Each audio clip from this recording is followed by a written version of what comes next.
he sees that Quinton is A-okay, he's fine. May not be completely asleep yet, but he's there and he's okay. Now, by 10 after 11, this is another GPS screenshot. It's hard to make out on this TV. But this is, by 10 after 11, she's got a bunch of GPS points hitting at the house on Buckhalter Road.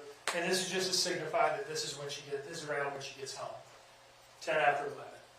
And so she's home at that point. Paul is upstairs in his bedroom, going to sleep, kind of secluded from the rest of the family.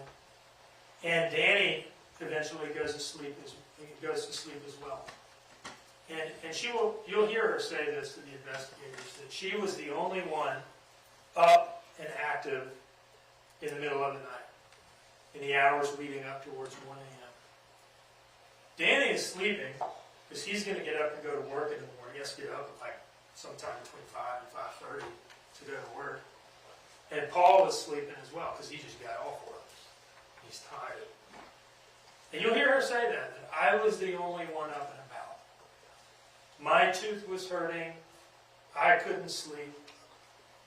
What she's doing is she's going on a bender.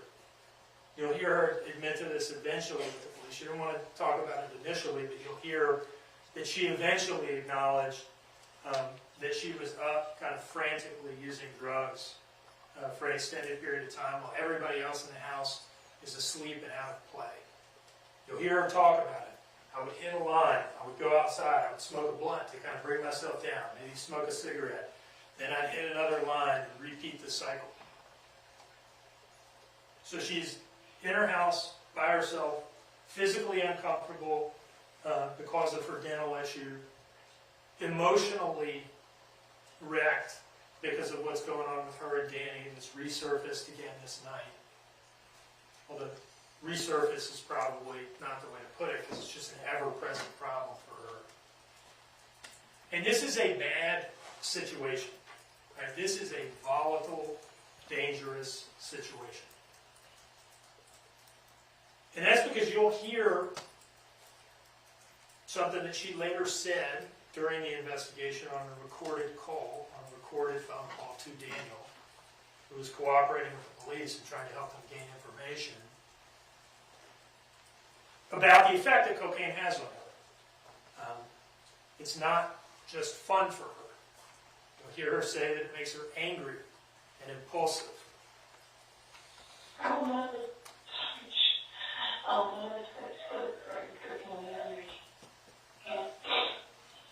I become angry and impulsive when I'm like.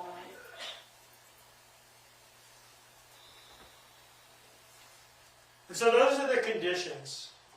She's up all alone, physically uncomfortable, emotionally unhappy, unstable to some degree. And around 1 a.m. probably, she kills Quinton. Now I'm going to focus on the what she did and when things happened. And probably in closing argument when all the evidence is in, we'll talk to you a little bit more about the why. The why exactly in that moment did she do this. But for now, I want you to just understand the sequence of events and what happened when.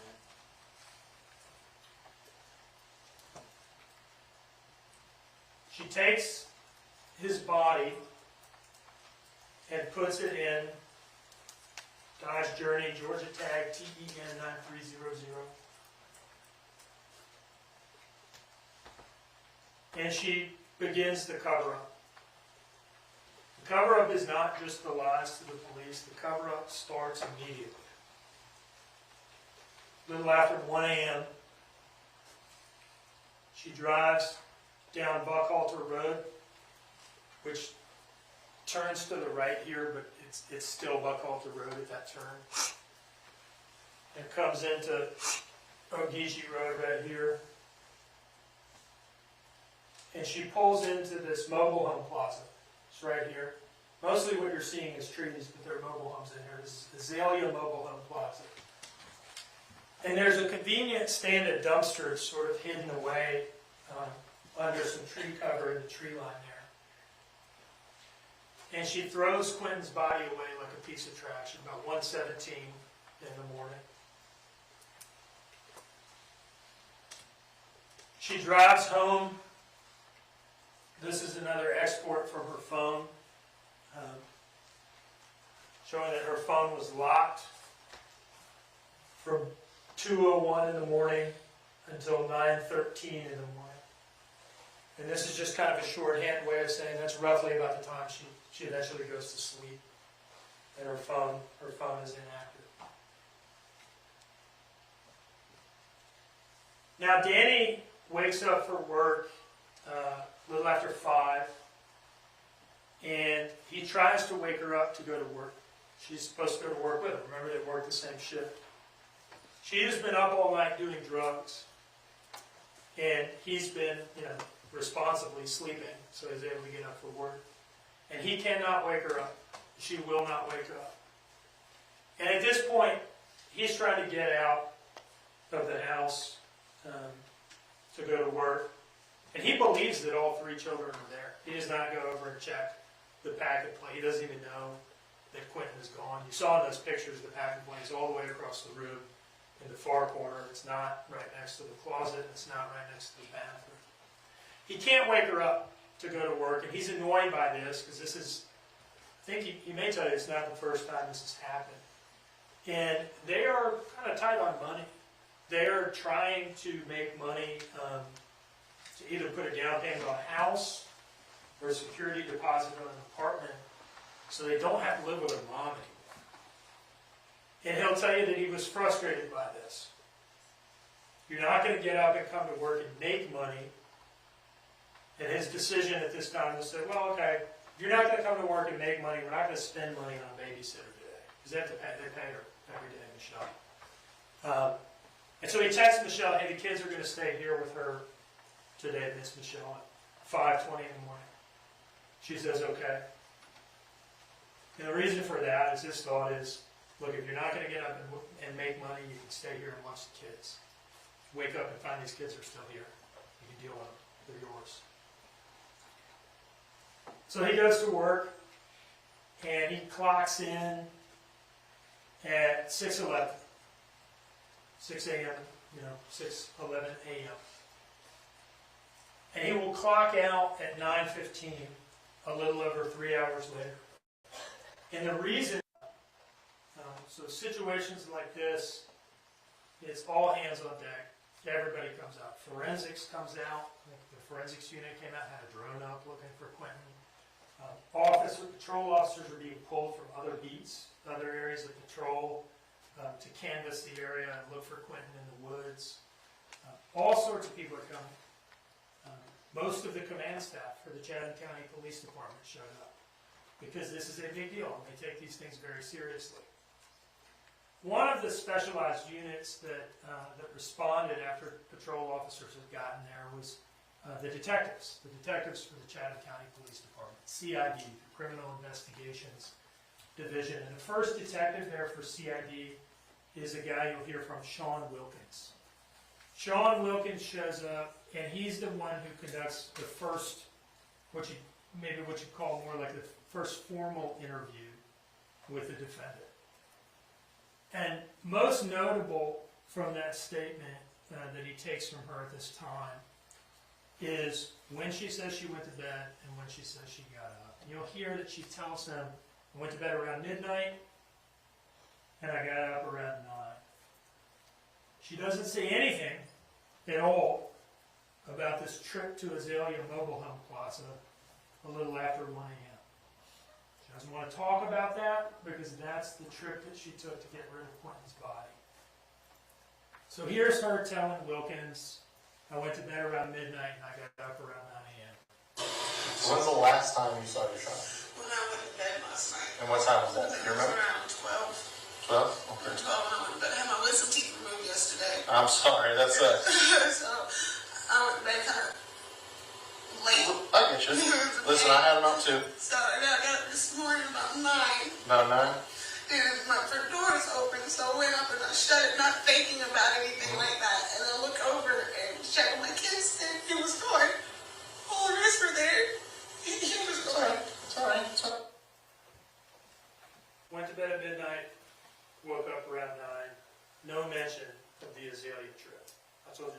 trips, 2:04 earlier in the night, 10:11. Trip number 2 is that Azalea trip, a little after 1 a.m. And she is totally omitting that. Now, all hands on deck, right? Missing child. There are detectives working on this case that aren't even out at the scene from the very beginning. One of them is a Chatham County Police detective you'll hear from named Kiana Robbins. Kiana Robbins is at the Islands Precinct, I think is where she was, on Johnny Mercer. Like, not anywhere close to here. But she's in her office, she's sitting at her computer, and she's researching. She's seeing if she can find some helpful information. This is a stock photo of what's called a flock camera. The flock system is a series of cameras that are set up around town at major intersections or along busy roads. And what they do is they snap a picture of the license plates of all the cars that drive by. And police can use these for a number of different things. One of the things they can use them for is, say you have somebody who flees from a traffic stop and actually gets away, and the police can't pursue them without undue danger. They can take that tag number of that individual, they can put it in the flock system and put like a lookout out for them.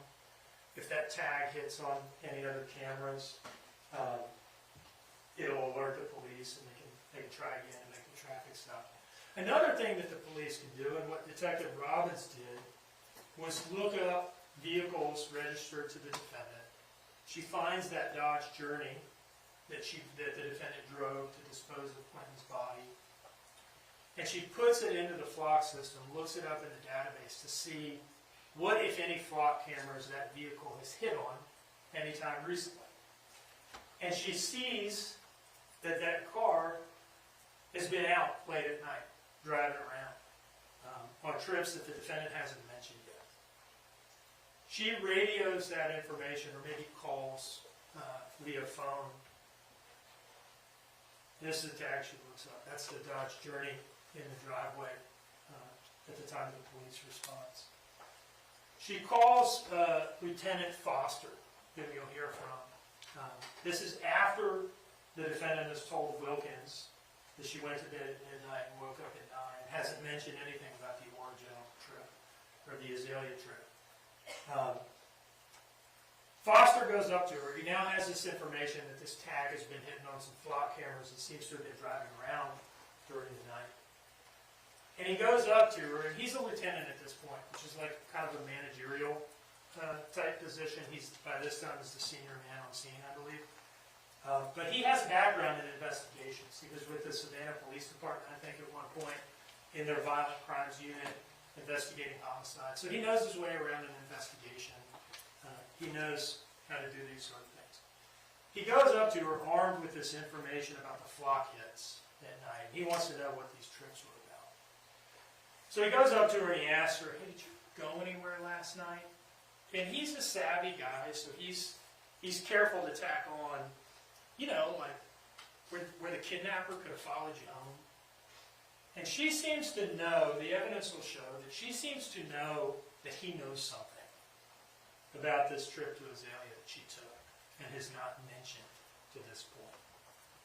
And so she comes up with a story. It's not totally clear when she came up with it. But the story is that, that trip that I took away from my house shortly after 1 a.m., that was to go pick up Orangeville from a friend at the Chevron. Now the Chevron is right next to Azalea Mobile Home Park. They're kind of right next to each other. And so that's her story as to what she was doing, driving to that location at that time. My tooth was bothering me. I didn't have any Orangeville. I went to pick some up and got some from a friend. This is the first appearance of the Orangeville story, which lasts for about a week or so, maybe a week and a half. Did y'all go anywhere last night or yesterday with baby that maybe he could have followed you or something? Y'all didn't go anywhere? No, I'm just maybe you yourself. Yeah, I know, because I got my tooth pulled yesterday, so I went to go to Orangeville, that was it. 2 o'clock Ashley Avenue? No, like Marvin and Mars, because I couldn't go to sleep. Okay, so where'd you go? Right up the road, right here, got Chevron. And my friend that I used to work with, she got ordered up, and then I can't still okay, I'm home. Okay. Did you go anywhere else? Have you made anything home? So when did you get home? I can tell you exactly.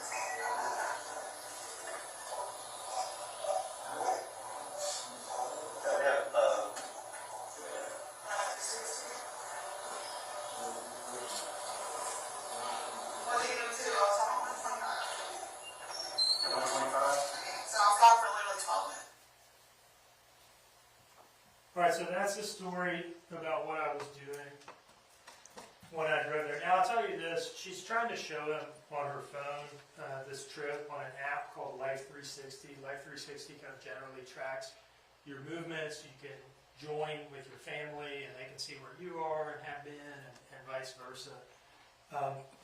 You may be wondering, well, look, if this trip was so sinister in nature, why is she trying to show it to him on her phone? And you'll hear testimony that the reason that she was comfortable holding out her phone as corroboration for this trip to the Chevron is that, again, the Chevron and Azalea Mobile Home Park are right next to each other. And looking at the screen, you can't necessarily tell which one she's at. You can only tell that she's in the general area. So she believes that this kind of helps prove that I'm telling the truth about being at the Chevron. Now, the police would later pull very precise GPS data from the phone, like not just looking at the screen, but from the actual phone, that puts her not at the Chevron, but right at the dumpsters at Azalea, which are, I don't know, maybe 100 yards, 75 yards from the Chevron. But that's why she's holding the Life 360 out and saying, look, this helps me. So that's the first appearance of the origin story, to explain the Azalea trip. The police take all three of the adults in the house. Eventually they say, we really need you to get Danny, Paul, and the defendant to the police station, sit them down for formal interviews, and just get like a complete sequence of the day from all three of these people. And the first interview with the defendant takes place in something that they call the lactation room or the nursing room. I think you sometimes also hear these things referred to as mothering rooms. And the reason for that is that Danny was in the single interview room that they have with the cameras wired up in the corners and all that. And this video is recorded on Detective Marion Lemon's phone. Now, by this time, this is a joint federal and local investigation. The FBI has shown up because they get involved in kidnappings, abduction cases. And what happens at headquarters is that they pair off teamwork.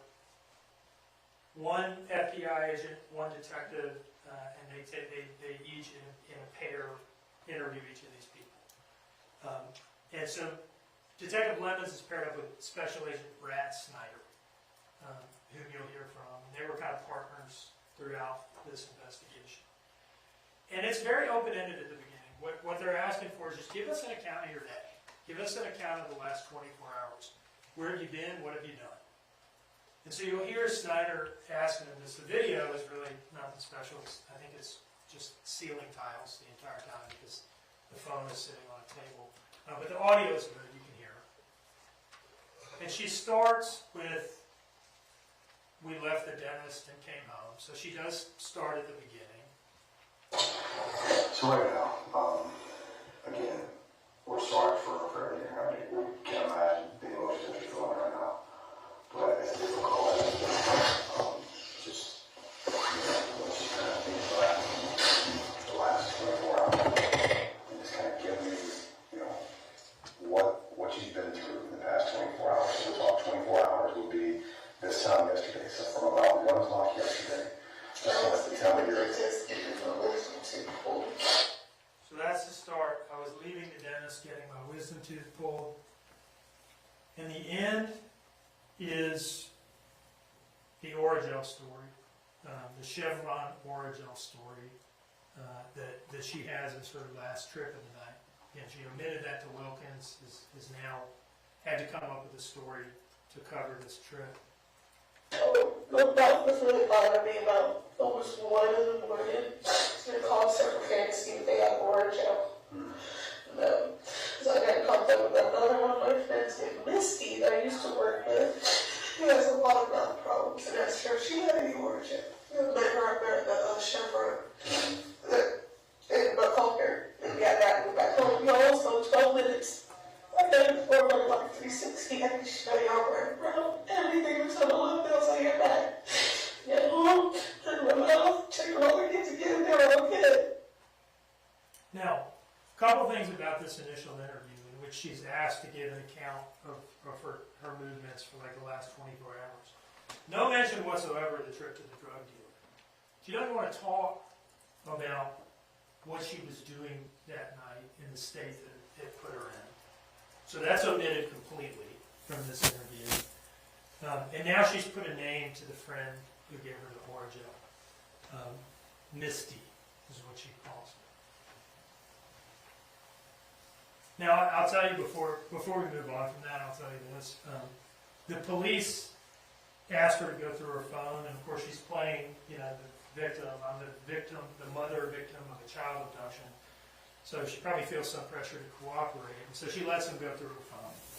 A couple things I see is there's no call to Misty. And there's no call to Circle K to check and see if they have Orajel, which is something she said. First I called Circle K to check and see whether they had Orajel. They didn't, so then I called Misty. None of that in there at all.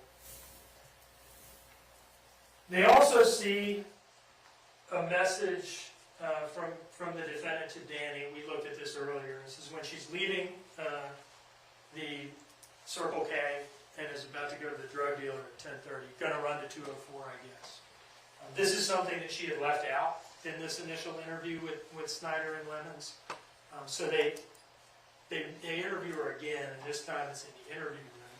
And they want to ask her, what's the deal with this 204 thing? Here's what she tells them. Oh, yeah, that was a trip to the drug dealer, but it wasn't actually to buy drugs. She tells them that the reason that she left the house at 10:30 at night and went to her drug dealer and was there for 10 minutes was simply to pay off a pre-existing drug debt in the amount of $20. Now, the evidence will show that that story is just absurd on its face. But in addition to that, the cash app was for $80, not $20. And she'll later admit that this story wasn't true. But here she is launching it. Yeah, and I was already heading back by the time that. So at 10:40, you texted him that you were turning on 204 to go meet with? Yeah, like I'm turning on 204 now, like I'm about to meet him. That's what I was trying to tell him. And at that point, you didn't get anything. No, I just paid him $20. I gave him $20 and I left. It was a couple days ago. She's paying off a $20 debt, not actually buying drugs. Because after all, she tells them, other than marijuana, I don't use drugs. See, you didn't get a Percocet for red, you didn't have to. I just gave him $20. And even if I did want to get a Percocet, like $35. When's the last time you asked him? Asked him? I was I don't do it like that. Like, if anything, anybody got to worry about anything with me, it's on me. Because I was going to help us with me. I'll be able to spot up. Everything else, I'm always there to watch her eat. Because, it's covered in police and touch. So that's anything that's not homegrown or thought of the convenience store, I don't want. When I'm homegrown, I don't need to cook those stuff when I got hurt.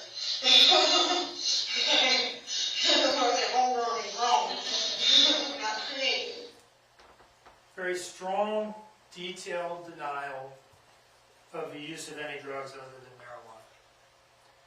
And the reason they're asking her whether she got a Percocet from the drug dealer that night is that they had seen some messages about buying Percocets as well when they went through her phone.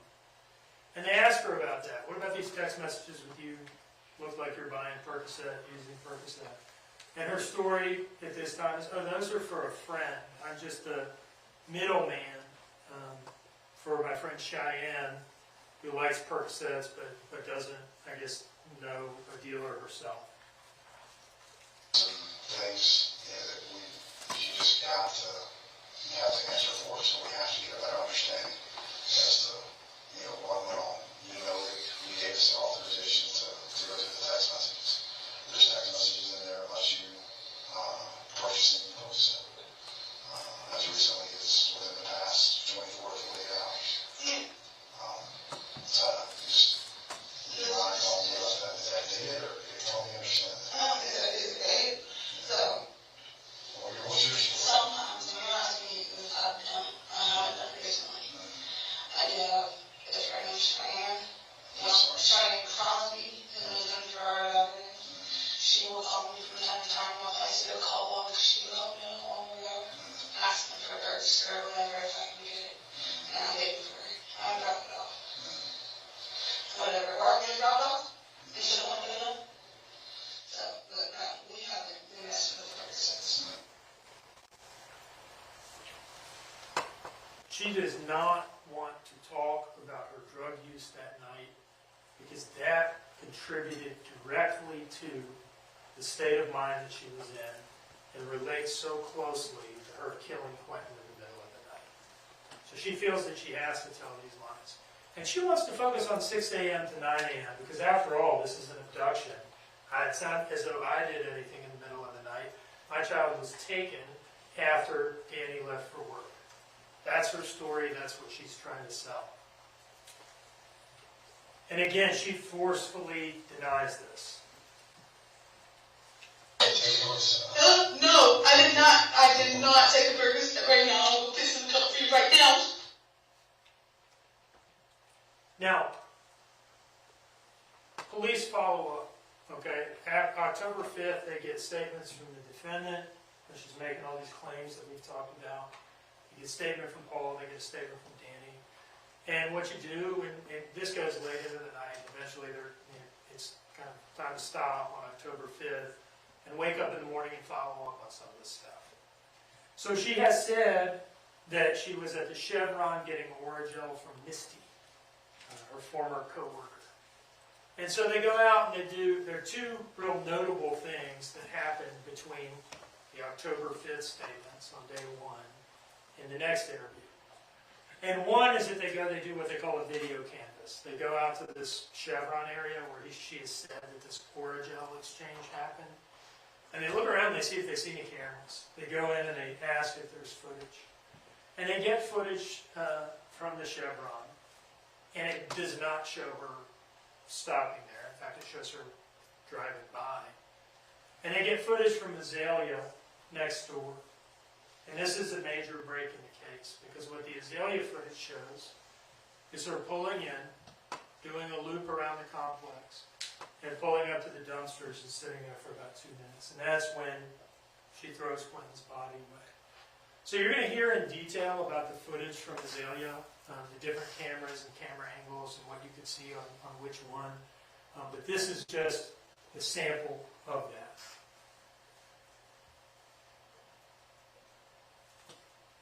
And this is her driving in the Dodge Journey after 1 a.m. on a mission to throw away her dead child.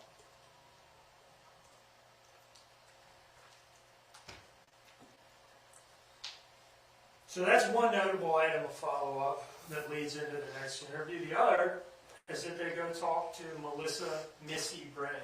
Now, the defendant's calling her Misty on the first night. She doesn't even get her name right. But she describes her as a former co-worker from Bojangles. So Special Agent Snyder goes out to Bojangles, asks whether they could direct him to this person. They do. He goes out and he interviews her. And he asks her when the last time that she saw the defendant was. And she tells him, I haven't seen her for months.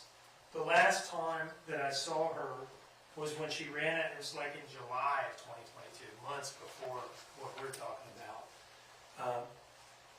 The defendant had run out of gas near Missy's house, had walked to Missy's house, and had borrowed a gas can.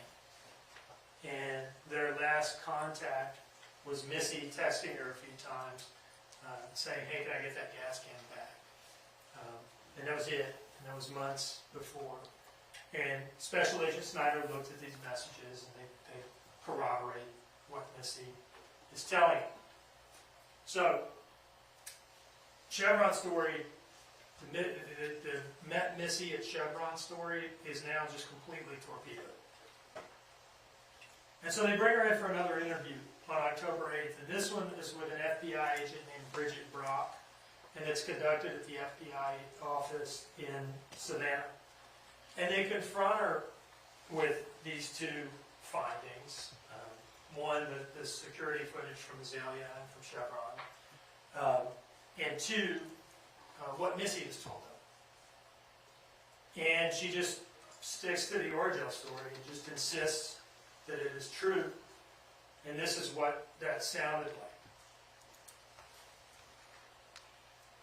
She just hasn't had time yet to figure out how she's going to play this with this new information that they're presenting her with. We'll talk about that, okay? Because Missy hadn't talked to you. Yeah, she has. She hasn't talked to you in quite some time. Yeah, she And has. she did not have a conversation with you about the ordeal. Yes. So in your mind, you've looked at all these timestamps and plausibly you came up with a story that's partly true. No, that is But true. there's very, very many missing pieces, right? And in your story, you haven't been completely honest about where you were at and why you were I there. was 100% honest about where I was at. I showed the Life 360 and I told them I even gave them the Orgel that she gave me. Right, and that didn't happen. We've already interviewed this. That I got the Orgel. That did happen. She said that loan inside of her mouth. That's the reason why I asked her for it. You have to stop saying this. It did not happen. Yes, it did. So that's the story on October 8th. Sticking to her guns. Now, October 12th, she comes in for another interview. And this is with Brad Snyder, who I've talked about already, who you've heard a little bit from and seen a little bit of, and an FBI agent named Savannah Solomon that he works with closely. And this is at the FBI office. And this is a long interview. I've pared it down a little bit so we don't have to spend 3 hours watching it during the trial, but it's still fairly long. And initially, at least, she's sticking to the Orgel story. That's Savannah Solomon on the left, Snyder on the right, and the defendant in the middle. And I did. Let's talk about that. Yeah, I did.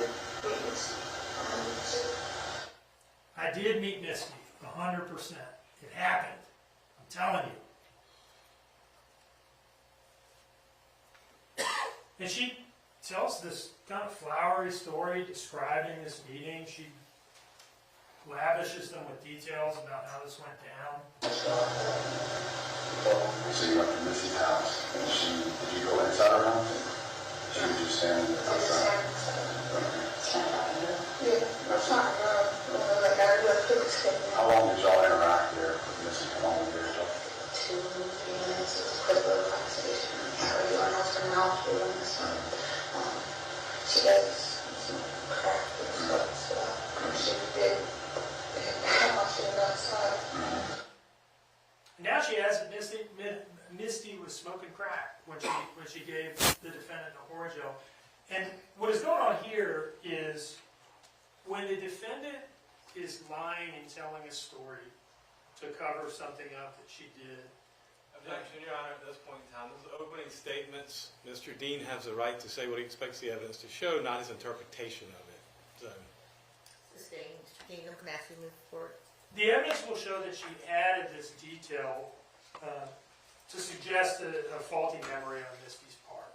To suggest that, maybe this will help explain why Misty is telling them she hadn't seen me.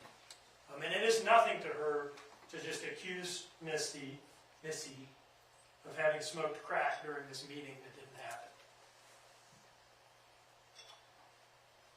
But in any case, a few minutes later, she finally admits that she didn't see Missy. She's got to understand that she looked back to me 100% truthful. 100%. That's the only way that we're going to get the document. I didn't speak to her, but I did tell her else to just find out some of the Lord. That's a good thing. Yeah. Because If I was on, I'm not going to do it.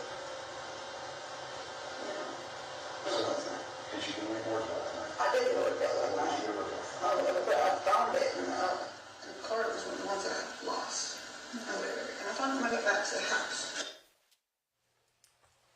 So after insisting on the 5th that she met Misty at the Chevron for Orangeville, and after insisting on the 8th that that was the truth, and after insisting even at the outset of this interview that it was true, she finally admits that it wasn't true and massages the inconsistency by saying, you know, I didn't speak to her, but I did go there with the intent of seeing her. And she adds a detail that hasn't been included in any of her stories to date. Oh, and by the way, yeah, you've asked me if I threw any trash away there. Yeah, I did throw some trash away. She has a story for what that trash was. The evidence will show she did not want to admit that it was Quinton's body. So she describes this trash that she threw away as stinky shrimp pasta that had been sitting in the car in a trash bag and smelling out the car. And there was just another kind of trash there. I didn't know the trash was there. It was too trash like 2 days ago. And there's full of food, not in the car. So I pulled around and seen my gas talking to people in the trash. There's pork, like shrimp pasta. Shrimp pasta. Yeah. The whole car smelled like shrimp. Yeah, I was just standing there. What is that smell? I felt that before I even went to go to 204. You know? I didn't go to the floor, and I'm like, get out of the car. No, what is that? And they ask her about this. Gosh, you know, this is the most critical fact in the case. Throwing Quinton's body in the dumpster at Azalea. What she was doing at Azalea Mobile Home Plaza at 1:17 in the morning or so. And her explanation for that is, you know, it's just such a minor thing, throwing away some trash. I didn't think to mention it in my hours of previous interviews.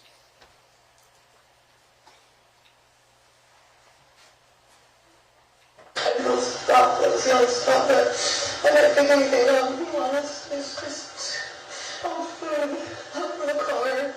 See what I'm doing, it would help. She does not want to talk about what was in that trash bag. They also revisit the drug use, and you'll remember the strong denials on October 5th, which are repeated on October 8th. Well, in this October 12th interview, she admits finally that, you know, I did take a Percocet that night. And the agriculture said in conjunction with smoking. Yes, that's what I want. I took this as soon as I got home. And when I started to smoke a cigarette, And by the time, then about what time would you have done that? by the time I got home, I took it like 11 something or whatever.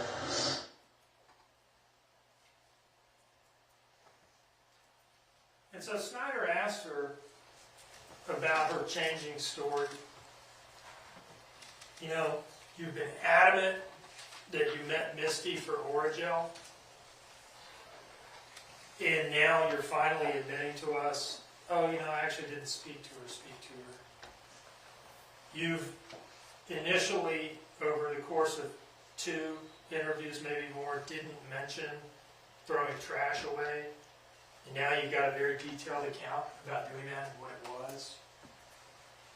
And you, on the 5th, were adamant that you hadn't used any drugs other than marijuana. And now you're telling us that you did take a Percocet too. What's going on? Why is the story changing?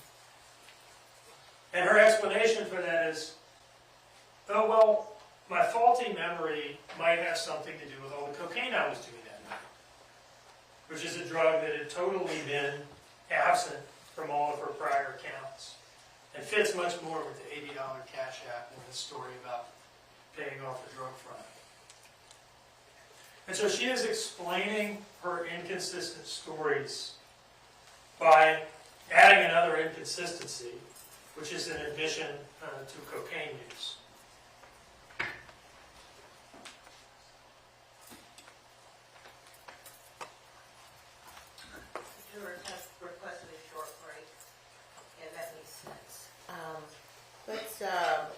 take a 10-minute break and resume with the opening statement. Mr. Dean, again, I'm going to ask you not to talk about the case, don't do any research about the case, avoid conversations about the case. The time now is about 11:29. Let's aim to be back here at 11:40. Okay, we're in recess.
Back in. Is there anything that we need to take up before we bring the jurors back in?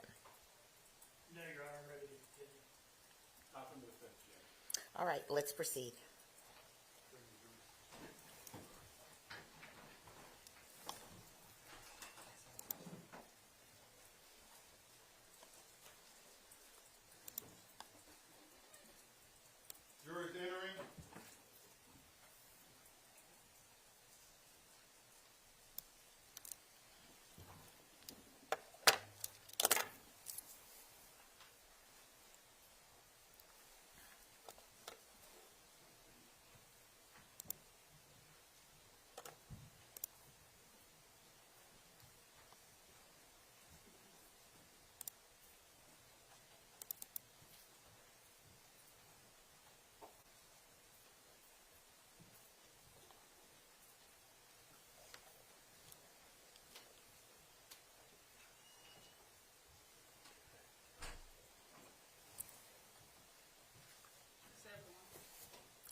Thank you.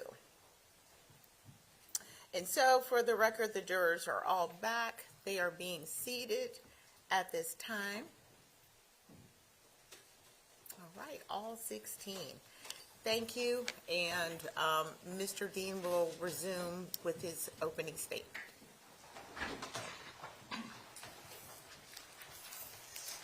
So, October 12th,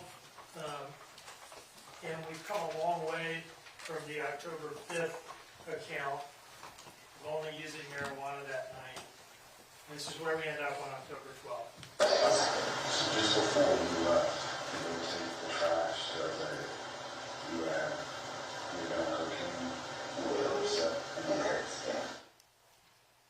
And in this interview, she acknowledges that this wasn't like the one night she used cocaine. She's a regular user of cocaine, which she had denied in earlier interviews. Now, at the end of the day, the most critical thing though is what happened to Quinton. What happened to Quinton in the middle of the night.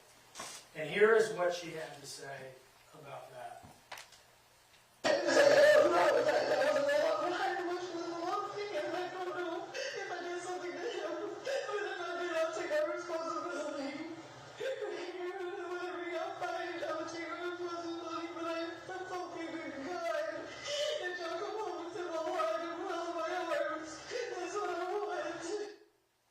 I don't know if I did something with him, but if I did, I will take responsibility. She appears to be claiming something like a lack of memory, and I'll tell you that the evidence that you'll see is going to show that when she drove to those dumpsters at Azalea to throw Quinton's body away, you can see that she's driving normally. You'll see that she comes to a complete stop at stop signs. She uses her turn signal. You'll hear evidence that the investigators could tell from her phone that she plugged her phone into the USB charger in the car when she got in. So the evidence will show that she was aware of what she was doing when she took him there, and that her claims to just not know what happened cannot be true. They do not fit with the other evidence.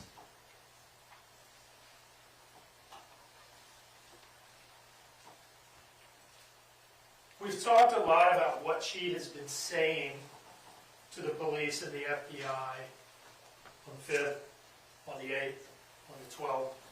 But we haven't talked much about the other aspect of the investigation, which is the effort to find Quinton and to figure out exactly what happened to him. So I'll talk a little bit about that now. Now, on October 18th, police announced that they believe Quinton's body to be in a local landfill, and that they're about to begin this extremely challenging needle in a haystack search of the landfill. And this is how they got there. A detective with the Chatham County Police Department goes out to the mobile home plaza once these dumpsters become an area of interest after they've looked at the security footage.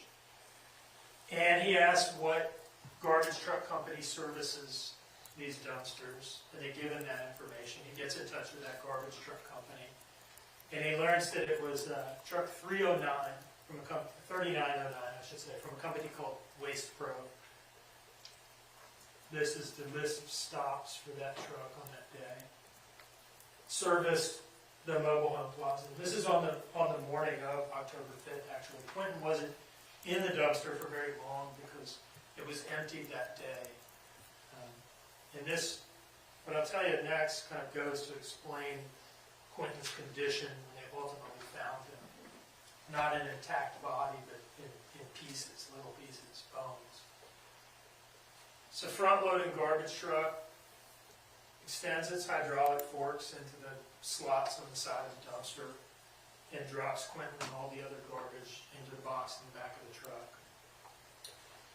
There's a compactor in that truck that compacts everything. You want that compactor in there so that the truck doesn't have to go to the landfill as frequently. It makes the garbage smaller and take more garbage.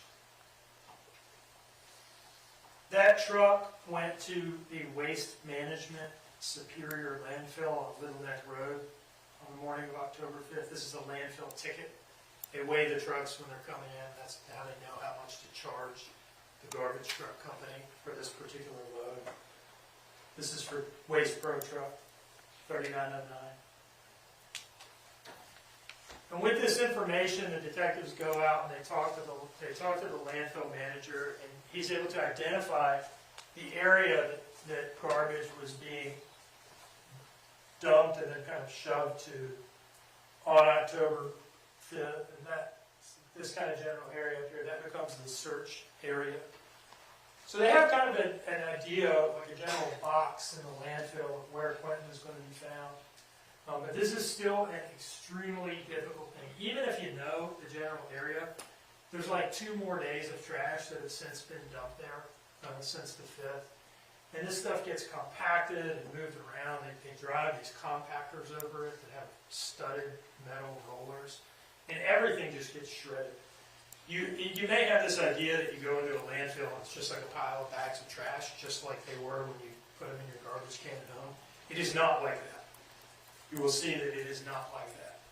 Everything is shredded because compaction is the name of the game in landfills. You will hear that. You got to get everything pressed down real tight because space is money. So, at the end of the day, they have tons and tons of garbage to search through, and so they arrange the landfill search.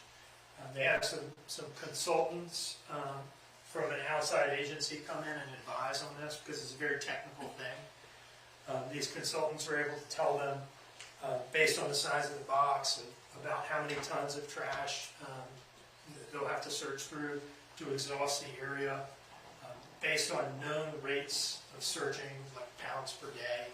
They're able to give them an estimate of how many people this is going to take and how much time it's going to take. They have to order specialized protective gear, steel-toed boots, Tyvek suits, respirators, gloves to put over the gloves. This is a biohazard environment. And they have to find volunteers, and this is an all-volunteer duty. Right? And for weeks, volunteers from the police department and from some other law enforcement agencies came out here early in the morning, and they do this landfill search that involves an excavator up in the search area, scooping up garbage, putting it in a dump truck. Dump truck comes down on this open area bounded by cones that they call the search deck.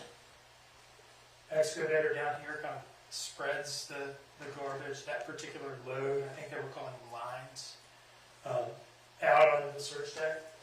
And the law enforcement officers, these volunteers, get online with rakes, and they just search through it. This is what that looked like. And they do this for days, weeks, in the heat, all that gear on. That's why I said earlier, these efforts can only be described as heroic. They want to find Quinton. The evidence will show that these things are not typically successful. There's a very low success rate with these landfill searches because, again, it's a needle in a haystack proposition. But that's what the police are doing while she is playing games with investigators and changing her story and changing her story again.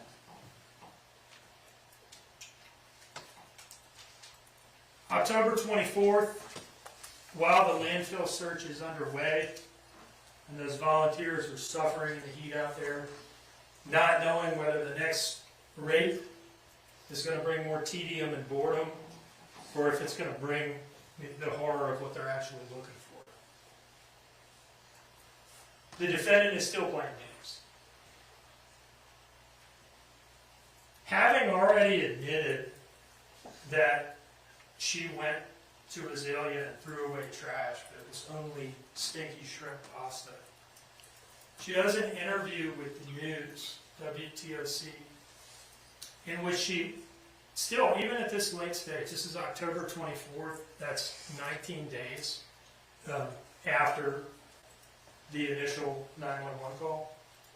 And after several interviews where her story has just been shot to pieces, she does this interview where she holds herself out as the victim of a child abduction, still on that, and has the gall to make an appeal to the public to just please bring Quinton home safe. And the evidence will show that she knows he's not safe. And she knows he's not coming home. My kids woke up to me screaming, "Where's Quinton?" and running through the house. I ran and looked everywhere, inside, outside, just screaming for help. I've been here every day since this. I'm not running and I'm not hiding. And if something does come up that I am at fault, I will take myself to a police station. All we want is justice for Quinton's life. That's it. We want justice to it. We want answers. We don't care the cost. We want answers just like everybody else does. At the end of it all, we love you, baby Q. My little monkey, we want him home. That same day in which she's claiming to the news to have no idea what happened and to just want him home, she sends this text message to Savannah Sullivan of the FBI. And this is just the latest Hail Mary. After all the statements about going to the Chevron and then going to Azalea and what she was doing there, and I was actually throwing away trash and not Quinton, at this point, October 24th, the same day as that news interview, she and Danny are split at this point. He kind of seems to see the writing on the wall for her and has left town, I believe, and I think they're not together at this point. And so now's the perfect time to try to put it on Danny. I'm not lying for Danny anymore. The reason why my story about Oragel and shit didn't make sense was because Danny told me to say that he was the one who left. And my phone was in the car from my previous trip. And the reason she says that is her phone GPS puts her at the dumpsters too, not just the video. So anyway, she's throwing it on Danny and is now saying, you know what, I didn't actually make that trip at all. That was him, not me. And they get her in for an interview a couple days later to formalize that statement. And they just sort of let her talk and put it out there. But the evidence will show that it was clearly not true. It was a desperate attempt to just try something new after, I don't know, a dozen lies to that point. And that interview was on October 31st, last day in October. Now on November 18th, about 3 or 4 weeks after they started searching through that landfill, this arduous task, challenging thing, all volunteers, they finally find what they're looking for. November 18th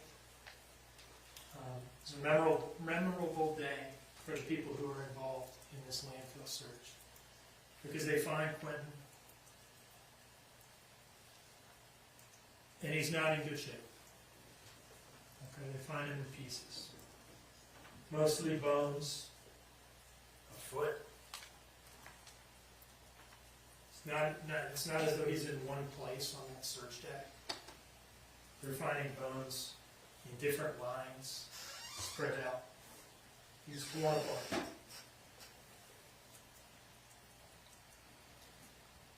They send Quinton's remains up to the FBI lab at Quantico, Virginia, where DNA analysis is done. And they confirm what everybody already knew, is that this is Quinton.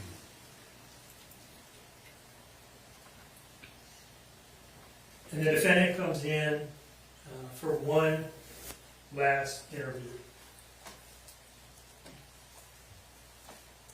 Thank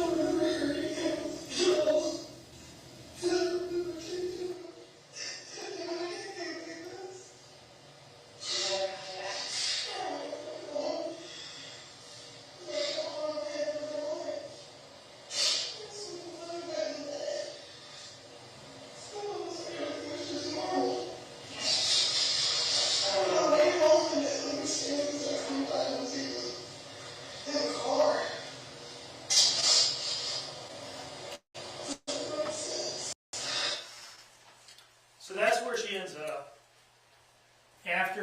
giving this very detailed cover story about going to the Chevron to meet Misty for Oragel.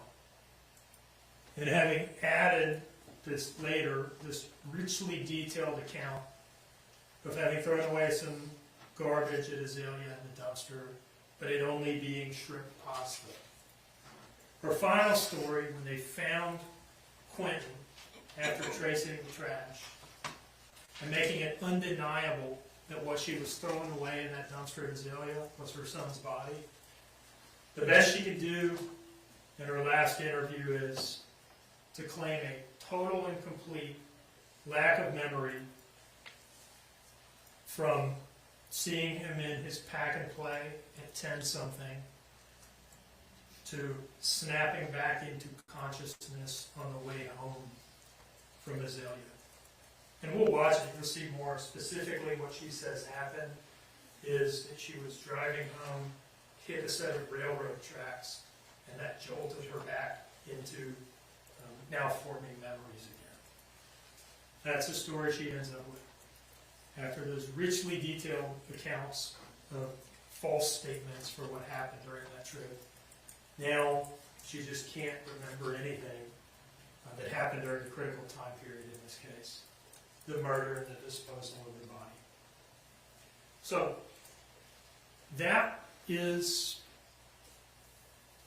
as concise as I could make it, the account of what happened and what the how the investigation unfolded. What will the trial look like? Okay, so that's kind of the story, start to finish. What will the trial look like? Trial's not like an opening statement. All right, we bring witnesses in one at a time.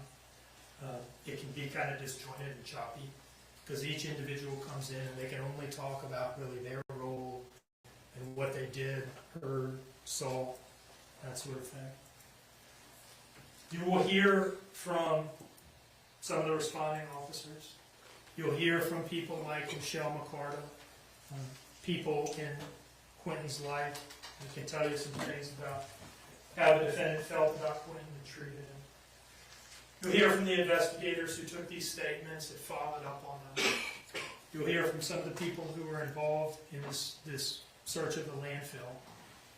You'll hear from some of the scientists at Quantico who were tasked with identifying Quinton and seeing what they could make of these remains, which are just totally torn apart. What I do not expect you will hear is exactly how the defendant killed Quinton. And that's because she covered it up. It's because she got rid of the body. All right? The evidence will show that her specific intent from the outset is that he never be found at all. And him being found in pieces, little bitty pieces, was the next best thing. The judge will tell you that in a case like this, we do not have to prove exactly how the defendant killed Quinton. Under these circumstances, how could you? And that is a sensible rule. Because what we have to prove, what is important, is not exactly how she killed him, but that she killed him. The fact that she did it. And the evidence that we will present to you will do that. It will do that. Beyond a reasonable doubt. So at the end of the case, when all the evidence is in, we will make our closing arguments, and we will ask you to find her guilty of all of the charges in the indictment. I want to thank you for your attention. This has been a fairly long opening statement, but it was important to us, because it's our one chance to do it, is to give you kind of soup to nuts from the outset. What is this case about, and what did this investigation look like? So I thank you for your attention. All right, thank you, Mr. Dean. Turn to the defense. Does the defense wish to make an opening